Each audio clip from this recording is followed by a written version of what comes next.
Why is Accenture here? I mean, some of you might be wondering that question. Some of you may not even know who Accenture is.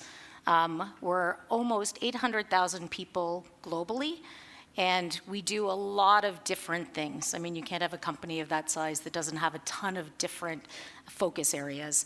But one of the pivots that we made 15 years ago was to create what we now call our Industry X group. And Industry X is focused on engineering and manufacturing at the client's operations, so at the heart of their operations. And so if you think about some of the industries we serve, whether it's industrials, whether it's chemical, whether it's food and beverage, we really pivoted to build a practice that understood how you engineer products better, how you design products better, how you manufacture more efficiently, how you fabricate equipment. We actually have equipment building capabilities within our business as well. And so when Nino and Elena asked about this panel and whether or not we'd be interested in sponsoring the event, we were quite excited. I was quite excited because, one, I believe this is such an important topic for all of us and for the future and our children. But two, to be able to bring the weight of Accenture's voice behind such an important topic and start to build the collaboration within the Canadian market that we need to really make some major advancements. So that's why we're here, and that's what we want to talk about. So how we wanted to frame the panel, we actually spent a fair bit of time doing a survey that's very future-looking, and it was focused on the industrial segment.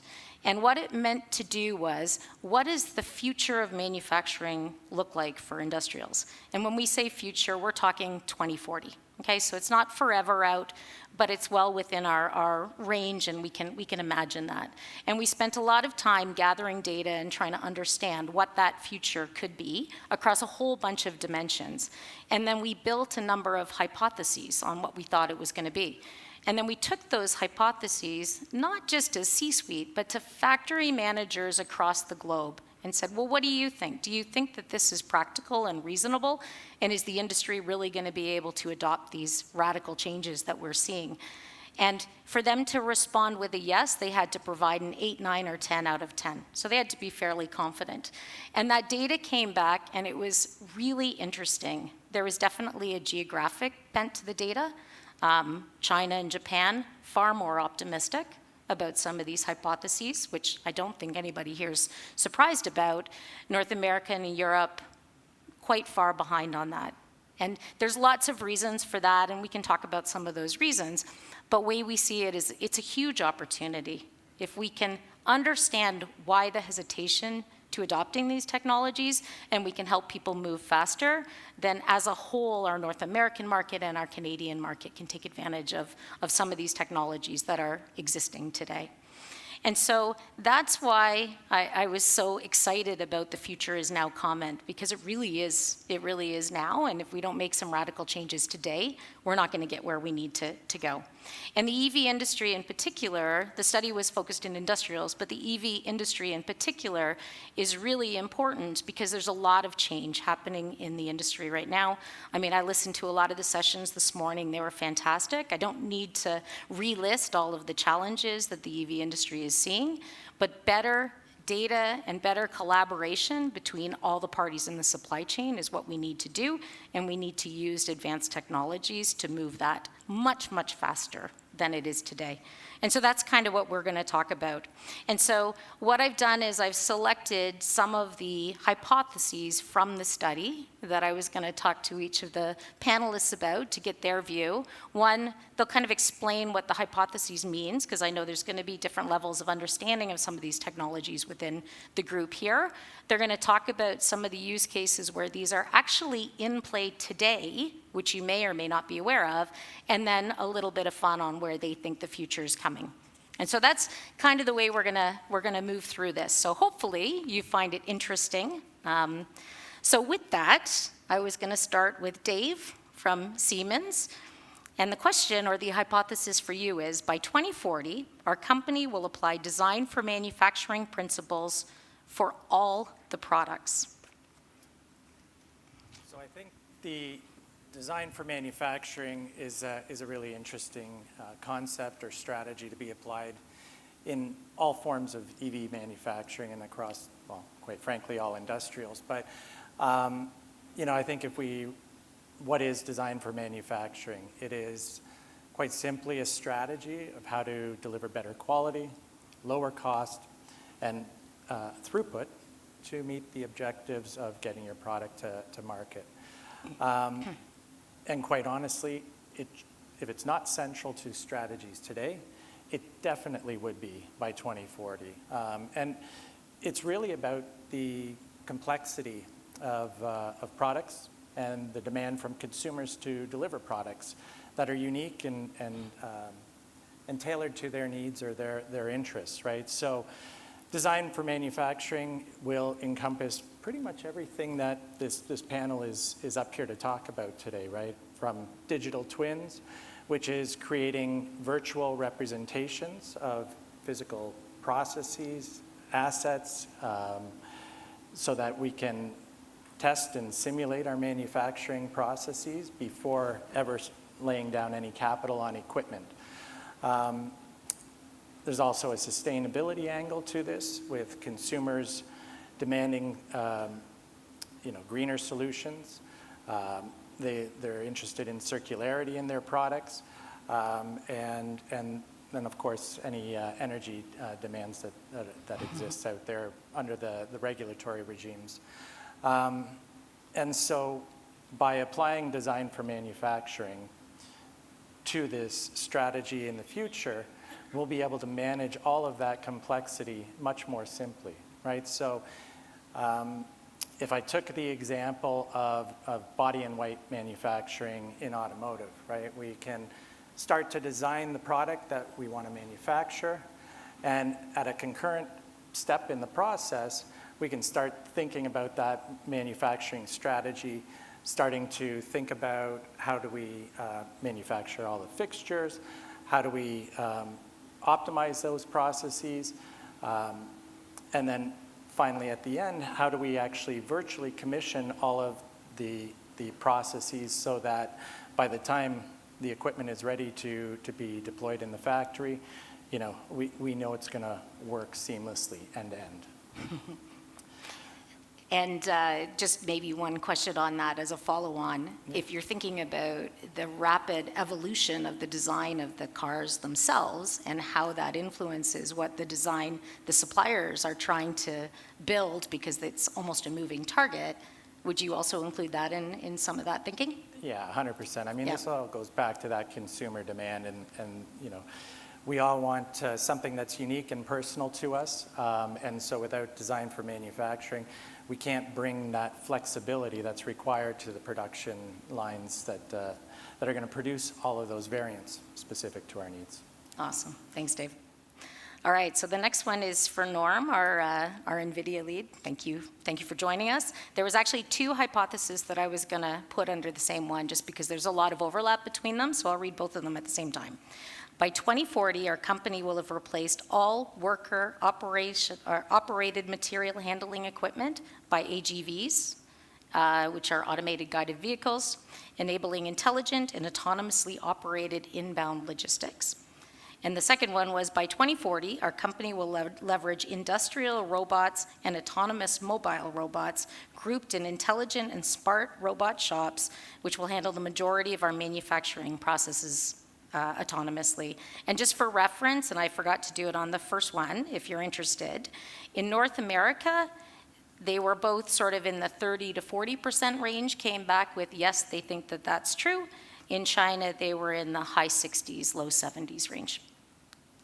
All right, to you, Norm. Yeah, that doesn't surprise me, by the way. And well, thanks for having me, and gave me a good fortune, actually, to spend the morning with Sonia Fiedler, who's our VP of R&D, who builds the software for all the fun things that my team then gets to go out and have our customers adopt. So I appreciate the question is about a hypothesis for 2040. I would just say to you, you better hurry up and catch up, because this is not futures for me. This is right now. 2 years ago, and in fact 3 days ago, Jimmy Nassa from Idealworks, which is the subsidiary of BMW that did the work in robotics, had Jensen, our CEO, signing the robots. So this is now, this is not 2040. And what BMW did is they were able to build a digital twin of their Debrecen plant before it existed, and they trained the robots in the digital twin and tested them before the plant ever existed. So their AMRs and AGVs were trained ever before there was a single bit of that plant that existed. So again, you know, this is 25. By the way, this is 2 years ago. So there's 15 years to go. Again, catch up. Other examples, and a fun one for all of us, Amazon Robotics, another very early customer of ours, and a fun, exciting use case. Those of us around Halloween or Christmas time, you know, you might imagine the packages actually look different. Well, guess what? That actually is harder on a robot if they've never seen that packaging before to be able to pick it, place it, move it in the warehouse. And by the way, they restructure that warehouse every day, not on your buying behavior, but on your shopping behavior that day, right? So this is super important. Well, they use synthetic data generation to quickly retrain the robots that were having trouble picking up this new packaging, and then immediately have them be able to do it efficiently. So again, a very real example, already production, already in operations. And then lastly, you know, we're really excited at CES, major announcement with Hyundai. I know someone on the panel is going to be talking later about humanoids, so you could imagine there's a great deal of opportunity there too. But very much here and now, this work with robotics and AMRs and AGVs, it is accelerating. It is there now. If we're not there by 2040, well then we're not racing to catch up with the leaders. And that'll be my final point. By the way, who are all the leaders and where we're seeing so much of this adoption of not just the AI for robots, but also the digital twins that you spoke about? EVs. I spend every 6 weeks, I am in China. And the pace of adoption for whether it's NEVs that we're seeing coming out of China, whether it's other customers of ours who are either doing brownfield redesigns of ICE plants to be able to handle EV or greenfield EV, it's digital first, sim first, and more on that later. All right, so we got to get moving is the message in that one. So, and speaking of humanoid robots, for Maciej, by 2040, humanoid robots will be a cost-efficient standard component in our company's assembly processes, performing complex movements and tasks and working safely and side by side with human workers on the assembly line. Absolutely agree with that statement. I'll say that the humanoid robots will and are continuing to transform and revolutionize the automotive industry. For anybody that doesn't know, a humanoid robot is simply a robot that looks and acts and basically has 2 arms, 2 legs, a head, dextile fingers and whatnot. You know, when we look at the global market size for humanoid robots, in 2023 it was about $1.5 billion US. If anybody's looking for 10x ideas, this is going to basically blow that out of the water. The market size that's forecast by 2033, so in about 8 years from now, is $30 billion. So that's a 20x growth in the market size for humanoid robots, with of course many applications in the automotive sector. So when you think about Tesla, there's Tesla's Optimus robot.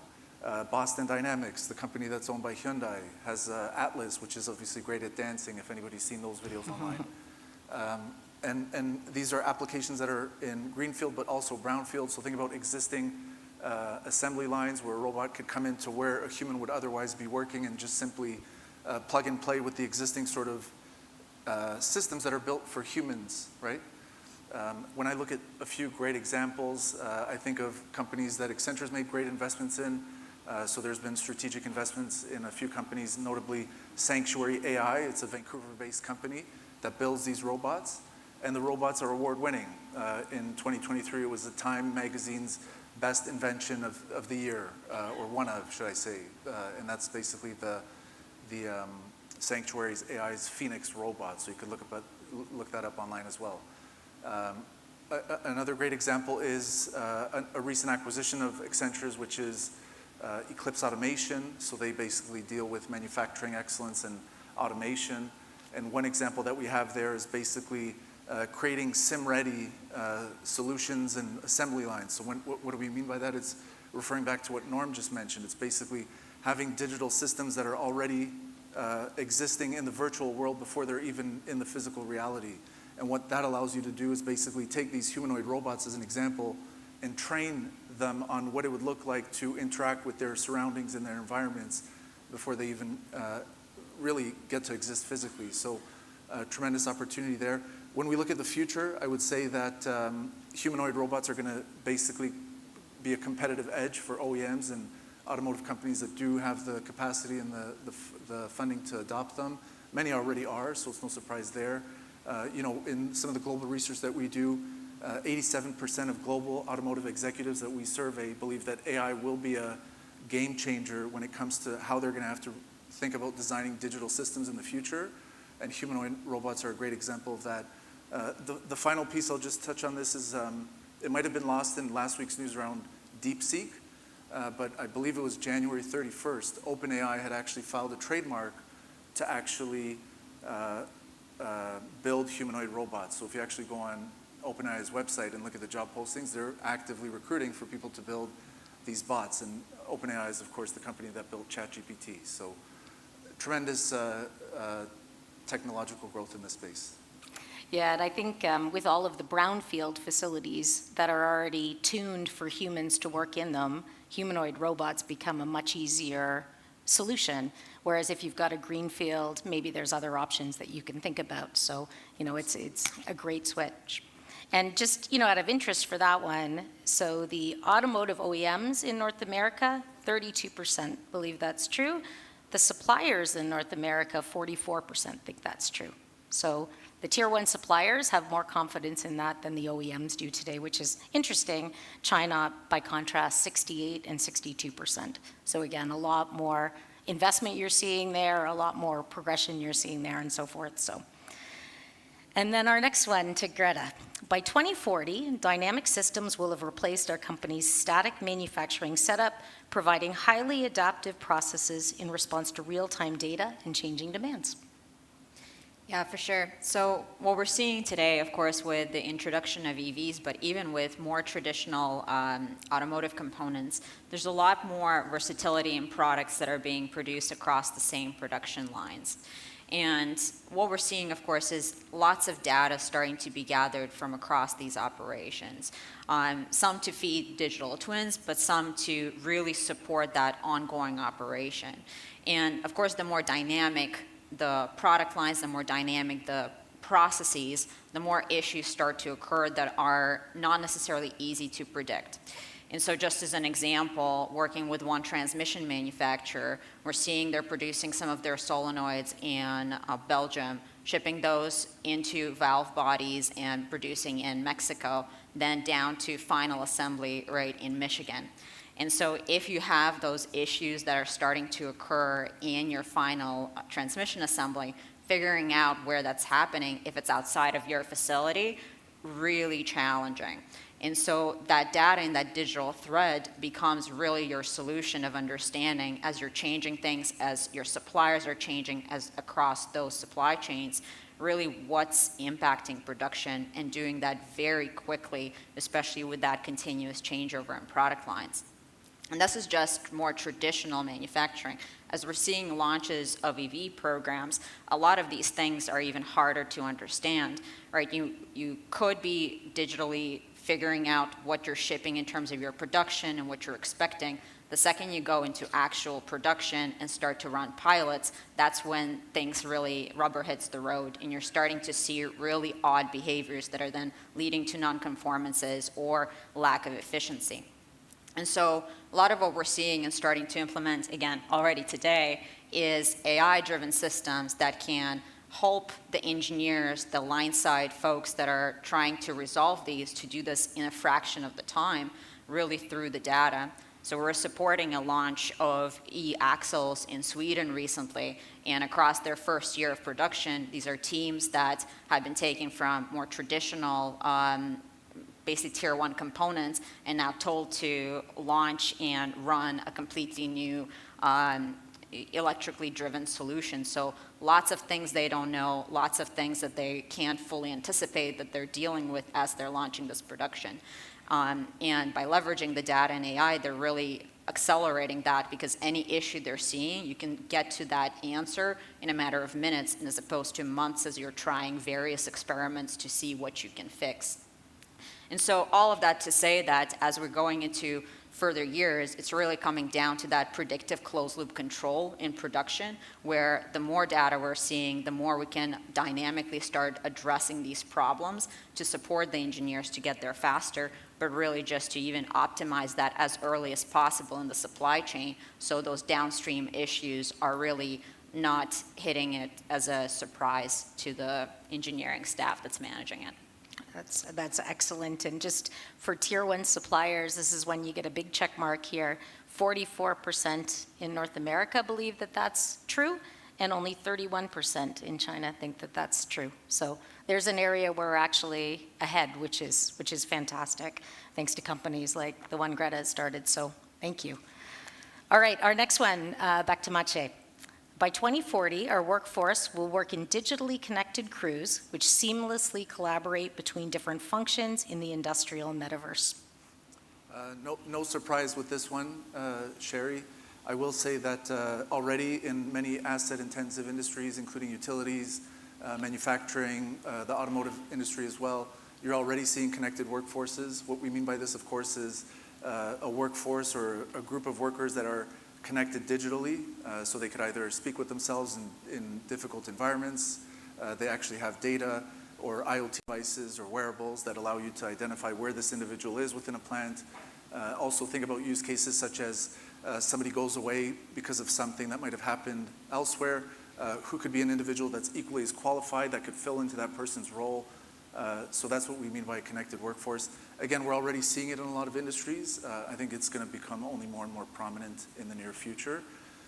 One thing I'll highlight is, we do have great relationships with a lot of the partners and the folks in the room here, including NVIDIA and Siemens here with me on stage today. When I look at some of the great examples, I want to highlight one that's actually between NVIDIA and Accenture. About 2 months ago, we started what we call the Accenture NVIDIA New Business Group, which is intended to really take the leading or globally leading GPU capabilities and hardware capabilities of NVIDIA, coupled with Accenture's globally leading AI advisory services, to basically help our clients adopt this technology and use it in whatever applications they seem realistic and feasible. And we at Accenture, going back to Eclipse Automation, our recent acquisition, are actually using Eclipse as patient number 0 to test that model out on. So we're actually using Eclipse to undergo a digital transformation of their facilities, of their engineering systems and processes, and abilities to actually create digital solutions in a modern world, I'll say. So again, going back to Norm's example, you could actually have facilities that are virtually replicated far before they're built. Imagine putting connected workers or workforce into this environment, simulating is this actually the best path for that individual to go, or are there safety issues here or whatnot. So again, one great example of some of the work that companies like NVIDIA and Accenture are doing together. Certainly much more in the room, I would say, or I would suspect. In terms of the future, again, like I mentioned, we will be seeing this more and more. But rather than think about and hypothesize about the connected workforce, I'll just speak more broadly to, we're on a panel talking about emerging technologies, AI, generative AI, humanoid robots, and things like that. And oftentimes there's a lot of skeptics in the room that say, this is not really, this is a hype cycle. But what I'll say to that is that, we're literally in a room talking about EVs, AI, humanoid robots. Like, we are living this right now. Think back to where we were 10 years ago. Okay, so that's about 2015. From what I recall, AI was not a household name. ChatGPT was still 8 years away from being in existence. I remember, I think it was around 2015, the first Tesla Model S, I remember seeing not far away from here where I did my grad studies at U of T, on Dufferin and Steeles. I remember seeing when I said, wow, there's an electric vehicle on the road. So fast forward 10 years, we're here today. And I want to challenge everybody to think about where might we be in 10 years, right? And I think when you sort of take a step back and forget about the realities that we live in today and think further forward, I think there's so much potential in the future. And I wouldn't be surprised if a lot of these 2040 targets are actually hit within the next 5 years. Yeah, and I think one thing you touched on there that's really important, none of this can be done without having access to the data. And you've heard that from everybody that's talking through here, whether that's new instrumentation, whether that's connectivity to the equipment, whether that's networking solutions and cybersecurity that you need to think about. But until you get contextualized data, it's very, very challenging to do this. And so that's one of the key first steps as you're working through these programs. Absolutely. Yeah, yeah. And I can't help myself. And where Please. you don't have the data, world foundation models to create the video of Yep. the world that you can then train on. Thank you. That's a great ad. That's a great ad. All right. So then back to Greta. By 2040, GenAI will see large-scale adoption in our company's factories, enabling self-learning machines, intelligent human-machine interactions, and real-time optimization of operational efficiency and workforce utilization. That one's a mouthful. Yeah. Maybe I'll start by following up on the point around data availability first and contextualization. It's funny, we've seen over time tons of data becoming available from production, but a lot of challenges we all know is really getting it into formats and contextualized and structured in a way that can be leveraged by a lot of modern AI technology or any form of digital solutions. Some of the innovation we're actually looking at is exactly where GenAI can start helping. If you think about all of the unstructured information we're processing across the world, well, why don't we apply that in production, where instead of spending multi-million-dollar projects trying to consolidate all of our naming, all of our processes of how data is collected and how exactly it looks like, applying some of this technology to actually start to contextualize it much more automatically. And in that way, making it leverageable for the broader use cases of automation and to support our staff. So GenAI can have really huge implications in terms of making that information available to begin with. But outside of that, if we look even further, one way we're seeing that actually make a ton of difference is for dealing with non-conformances, dealing with warranties that are coming in, recalls that are coming in. A lot of what we've been partnering with is with quality management system providers, where taking some of that data that's looked at by quality teams in terms of submitting why are things failing in the field, what's happening, and leveraging that to connect that to the operational and actually much more machine-generated data. And through GenAI then supporting not just, data-driven kind of complex representations, but simplifying that down to human interaction, where anytime there's an issue, you can start to mine all of that and provide recommendations for the engineering staff that even when we're going to become much more advanced and automated overall through our supply chains, anything that happens wrong, it comes back to those engineers to figure out what's happening. So really, I feel like over time, that's where it's going to go, is where all of these systems are just going to simplify how quickly we can get to those resolutions and how quickly we can get to action and bring that back into all of the cool digital twin technology or other technologies that we have in production. And I know we talked about it before, and I'll put you on the spot, but there's a little bit of a difference between I'm providing a recommendation and then a human goes and decides if they want to do it, and actual closed loop control. So Yeah. do you want to add on a little bit around that in 2040 or? Yeah, for sure. So from that perspective, it really comes back to, we're seeing certain things come in from the field, certain issues that are happening, bringing that back to your representation of the supply chain, what's happening in the process, and really making adjustments on the fly, because you can then tie some of those issues you're seeing in the field directly to either your process and what in your process is contributing, or even back down to the design. And so automatically you can close that and control for those issues instead of, again, launching very long multi-year processes to do that. So it's huge acceleration for the industry over time. Awesome, thank you. All right, so the last one, there's two that I'm grouping, and also Dave and Norm wanted to take this one together because they're both doing really interesting things in this area. So, and both of these, North America has some work to do to catch up with China, so I listen carefully. So the first one is by 2040, Industry 5.0 will mark the new phase in which digital manufacturing is progressing towards autonomous operations based on the foundation of contextualized end-to-end information, simulation, AI optimization, and GenAI. And the second one was by 2040, our company will have implemented the digital operations twin to integrate virtual and physical manufacturing and merging product, processes, and real-time data to provide actionable insights. So I'll pass it to you first, Norm.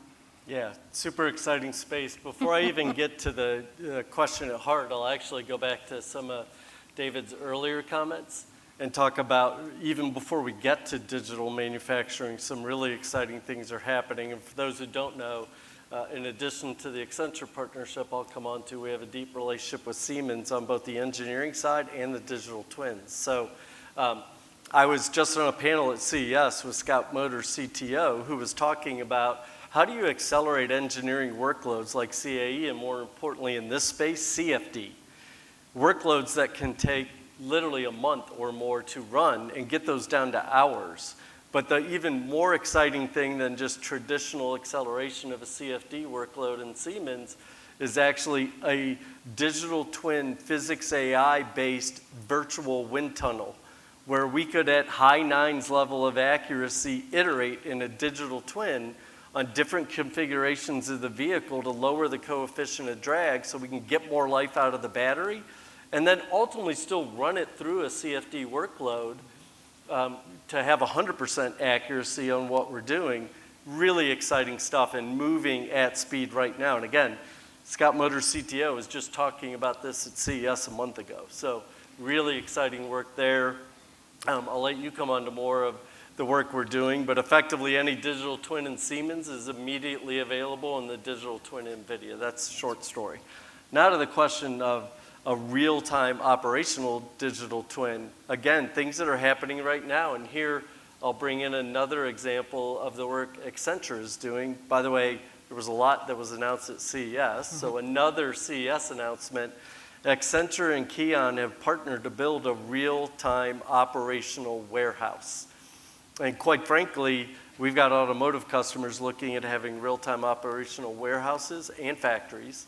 But imagine on the warehouse side, humanoid robots, like they showcased at CES, an agility robot that was picking and placing objects. They actually had camera-based inspection that was identifying whether the robot did it or not. Of course, intentionally seated one that wasn't right, and the AI instructed the robot. And I'm talking about a real humanoid at CES was literally picking and placing objects right in front of you. So this wasn't smoke and mirrors. Yeah. This is a real humanoid who's already operationally doing it, running it back through the assembly line where there was an issue. So that's a real-time digital twin of a warehouse. Imagine a simple example. Boxes fall off on one area where AMR was having to route something. The real-time digital twin can tell it the next route it should take. So this kind of work's actually already being done. So to think that we can get there by 2040, and we have several of our automotive customers looking at both the warehouse opportunity as well as the factory. So real-time monitoring of the factory itself and being able to make changes on the fly if something should go down. So I think to imagine that we'll be there by 2040, I think we'll be there in the next couple of years. We're going to see real-time operational warehouses and factories in just a matter of a couple of years. Dave, do you want to add to that? Yeah, so we've got a really great partnership with NVIDIA, which in fact we launched, I think, at the 23. Prior CES. Prior CES. So where Siemens talked largely about the industrial metaverse and the components that would power that, right? The most comprehensive digital twin, software-defined automation, et cetera. But to the question specifically around the digital twin of operations, you know, the warehouse example's a great example, but the warehouse is actually no different than a factory, right? We've got different assets, we've got different processes that need to happen all at the same time, and so to really paint the picture, right, we can take a factory or take a warehouse design it. So we've got all the 4 walls, we've got the ceiling, we've got all of the systems in it, we've got our automated sort and retrieval systems, we've got our machinery, et cetera, right? And through simulation, we actually know how these machines run, how they interact with the materials that we're putting them through, et cetera, right? So these digital twins can become very, very granular.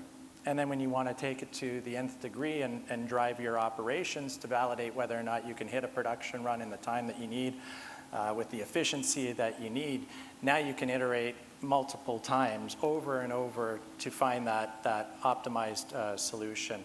And so I was shocked when we were asked, you know, these hypotheses. And I think we're in a really fortunate position, all of us up here, that we see and interact with this capability today. You know, and having watched the prior panel, I think, you know, one of the challenges that was discussed over and over again was how do we scale, you know, our knowledge base, how do we learn the processes, et cetera. And digital really, it offers everybody an equal playing field to leapfrog, to start gaining that process knowledge, understanding where the process is broken, and then diving in to fix it. So, you know, I could potentially give an example of HCM. Unfortunately, an Asian example, but you know, they do cathode materials manufacturing, and they also developed systems for similar processes. But one way that they had leveraged the Siemens capability stack was to take that process and take the production data that they had already. So now they've created a digital twin on one end. They have all of the machines, the processes understood, mapped out, but now they're taking real production data and they're running the simulation and matching it to the results on the production side. So they know that they've got a one-to-one mirror of that process. And then from there, they continue to fine-tune it to improve the product quality, the throughput. If they have special orders, they're reducing their overall engineering time to produce those components or those materials, right? So there's a tremendous amount of capability with the technologies that are available to everyone today. And you know, I think this whole panel would agree to raise productivity, to raise Canada's overall position from a manufacturing perspective, we need to see investments in these areas now. And we're happy to work with anybody to look at where to optimize those investments. Thanks, Dave. Yeah, if I could go slightly Please. off script since you were mentioning the prior panel. And for this one, it's so odd for me because, by the way, as much as I'm involved with digital twins, I spend so much of my time in autonomy. And the prior panel was talking about the importance of talent. Well, in the world of autonomy, you've got some talent 30 minutes away in downtown. I happened also at CES, the same panel with Raquel Erdison from Wabi. The work that they're doing on autonomous, in particular autonomous trucking, is outstanding.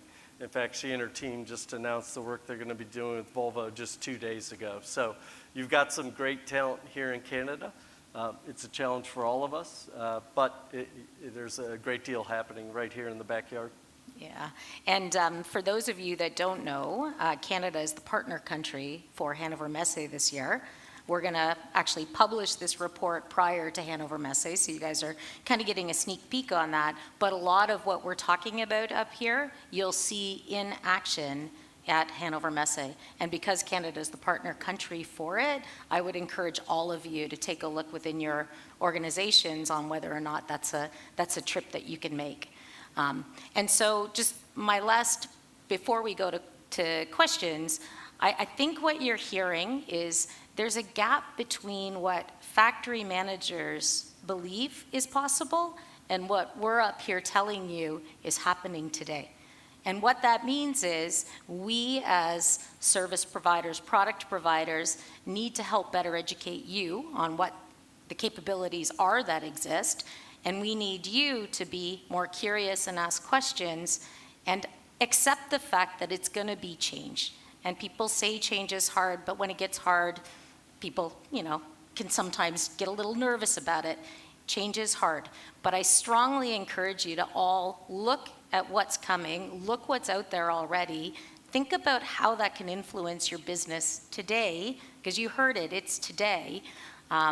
And, I think the future is now. I like that statement from the last panel. So with that, we've got 4 minutes for questions. So I see a lot of pensive faces, but.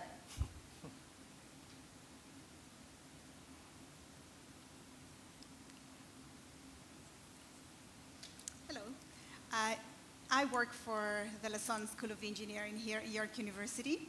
Okay. And I would like to ask for your advice, or what advice can you provide to the faculty in the room to innovate curriculum, to better prepare the workforce of the future, and to raise Canada's competitiveness in talent development? That's a great question. Did anybody want to take that question? Well, I can answer from a Siemens perspective. So, we're really happy to partner with academic institutions and provide our technology and capabilities so that it can be applied for, to train next generation workforce, as well as take those research programs that you're driving and drive innovative results and coming out of those. So we're definitely open for those types of discussions. I'll say that we've actually been swamped with the interest in partnering with Siemens, with academic institutions across Canada, and we're doing everything we can do to facilitate those relationships so that future workforce is there, understands the capabilities when they're ready to go into the workforce. But I think the question is equally important, to commercial entities out there as well, right? I think we don't have to go big bang to full digital twins to get started. I think, the message is we can always find room for improvement, introduce technology slowly, and help you scale up into that so that by 2040, it isn't a question of if, it'll be the reality. That's great. Yeah, and I'll just briefly comment. I mean, at NVIDIA, we want to democratize AI. For us, we're an AI company that wants to make every AI company successful. And then at the university level, we have a whole group that works with higher education and research to make it easy to be able to build these technologies and build labs and be able to educate the students. We want to democratize it in every way possible. And I'll just add, sorry, to that. So we also similar, we had our roots from the university ecosystem, so started off as a research group out of the University of Waterloo, and in collaboration actually with major manufacturers in Canada. So for us, it was with Magna. Some of these ideas and really the innovations started to take fruit. So really collaborations with industry between research as well as just investment into that world where there's intersection of domains such as software and robotics or machinery that you're seeing in production. I think that's really where a lot of that next degree of innovation is lying. Sorry. I would just echo that sentiment. Continue to foster industry-academic relationships. At downtown, there's the Mars Research Institute. There's the Vector Institute, which is along with Mila and Amy out of Montreal and Alberta, the three, brainchilds of the Canada's Pan-Canadian AI strategy, which is the first global AI strategy for any country, I might add.